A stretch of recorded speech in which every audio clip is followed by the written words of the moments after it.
दोस्तों, इस रिपोर्ट में सत्यपाल मलिक के जिन बयानों का जिक्र किया गया है वो उन्होंने अपने कार्यकाल के दौरान और जीवन काल में दिए थे।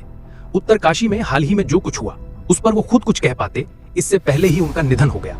लेकिन शायद यही सबसे कड़वी बात है कि जिन बातों को वो जीते जी कहते रहे वो आज उनकी मौत के बाद सच होते दिख रहे हैं। इसलिए ये रिपोर्ट कोई श्रद्धांजलि नहीं है, बल्कि एक आईना है जिसमें हम देख सके कि कहीं हम वही गलतियां तो नहीं दोहरा रहे जिन्हें वो हमें रोकना चाह रहे थे।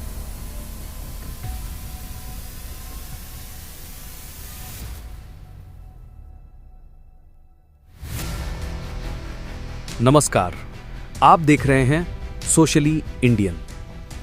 आज हम एक साथ दो सच्चाइयां को देखेंगे, एक जो पहाड़ों पर बह रही है और एक वो जो सियासत में दबा दी गई है। उत्तरकाशी की तबाही और सत्यपाल मलिक की गवाही, इन दोनों के बीच एक गहरा रिश्ता है। लेकिन क्या मीडिया और सत्ता इसे जोड़ना चाहती है? क्या हम तैयार हैं इस रिश्ते को देखने, समझने और उस पर सवाल उठाने के लिए? उत्तरकाशी एक बार फिर तबाही की तस्वीर बन गया है। तेज बारिश, भूस्खलन, टूटी सड़कें, बहते मकान, मलबे में दबी जिंदगियां। पर क्या ये सिर्फ कुदरत का कहर है या फिर ये विकास का विनाशक रूप? वो चारधाम प्रोजेक्ट जिसे हाईवे का चमत्कार कहा गया था, आज वही सड़कें पहली बारिश में बह गईं। वो सुरंगें जिनका उद्घाटन खुद प्रधानमंत्री ने किया था, वहीं से लोगों को अब बचाया जा रहा है। जिसे आध्यात्मिक टूरिज्म का स्वर्ण युग कहा गया था, वहां अब एनडीआरएफ की टीमें लाशें खोज रही हैं।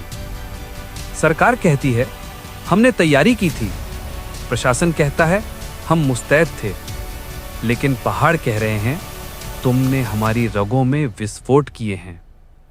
उत्तराखंड में पिछले 10 साल में जितने डैम, सुरंगें और सड़कों का निर्माण हुआ है, उसका असर अब मूसलधार बारिश से कई गुना ज्यादा भारी पड़ रहा है। इस बीच एक नाम फिर से सामने आया है, सत्यपाल मलिक। वो पूर्व राज्यपाल जिन्होंने सत्ता के गलियारों से बाहर निकलकर जनता के बीच आने की हिम्मत दिखाई। उन्होंने कहा, जो लोग लोकतंत्र में सवाल नहीं उठाते वो दरअसल लोकतंत्र के अपराधी हैं। और आज हम भी वही सवाल पूछ रहे हैं, क्या ये आपदा रोक सकती थी? मलिक का दावा है कि उन्होंने प्रधानमंत्री मोदी को खुद चेताया था कि उत्तराखंड में पर्यावरणीय नीतियों को ताक पर रखकर हो रहा निर्माण एक दिन बड़ी तबाही लाएगा। लेकिन कोई सुनवाई नहीं हुई, बल्कि उन्हें चुप रहने का संकेत दिया गया। उनकी गवर्नरशिप पूरी होते ही उनके बयानों को राजनीतिक से प्रेरित कहकर खारिज कर दिया गया। लेकिन सोचिए, क्या एक पूर्व राज्यपाल जो खुद बीजेपी द्वारा नियुक्त थे यूं ही बयान देंगे? क्या उनके पास बतौर राज्यपाल जो फाइलें आईं वो झूठी थीं? उत्तरकाशी की इस आपदा के दौरान जो बचाव कार्य चल रहे हैं वो भी कई सवाल खड़े करते हैं। स्थानीय लोग कह रहे हैं कि डीएसआरएफ और प्रशासन 24 घंटे बाद पहुंचे। लोगों ने खुद अपने हाथों से मलबा हटाकर अपनों को निकाला। क्या यही है हमारी डिजास्टर मैनेजमेंट की तैयारी? चारधाम यात्रा को ग्लोरी प्रोजेक्ट बनाकर पेश किया गया था। हर पोस्टर में भगवान से ज्यादा बुलडोजर दिखते थे, लेकिन अब उन्हीं बुलडोजरों से मलबा हटाया जा रहा है। किसी ने नहीं पूछा कि इतनी ऊंचाई पर हाईवे क्यों? किसी ने नहीं रोका कि फौज के इस्तेमाल लायक सड़कें आम पर्यटकों के लिए क्यों खुली जा रही हैं।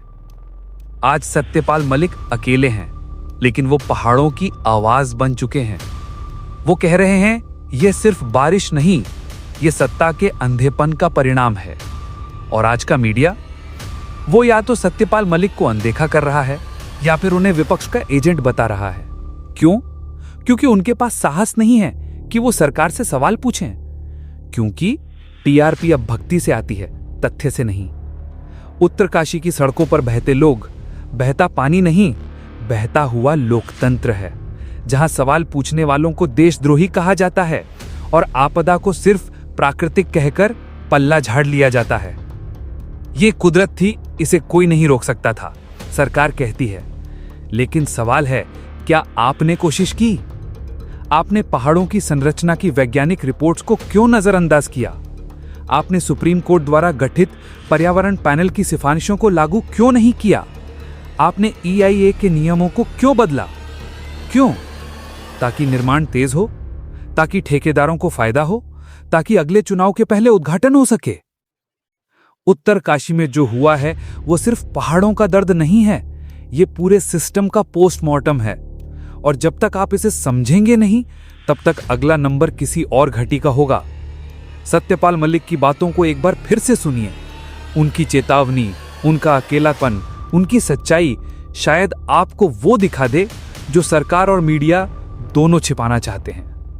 अगर आप अब भी सोचते हैं कि ये केवल प्राकृतिक आपदा है, तो शायद आप भी उस लोकतंत्र के अपराधी हैं जिसकी बात सत्यपाल मलिक कर रहे थे। बस ये था आपका विशेष रिपोर्ट सोशली इंडियन पर, जहां हम बात करते हैं उन मुद्दों की जो न्यूज़ चैनलों के पर्दों से बाहर हैं।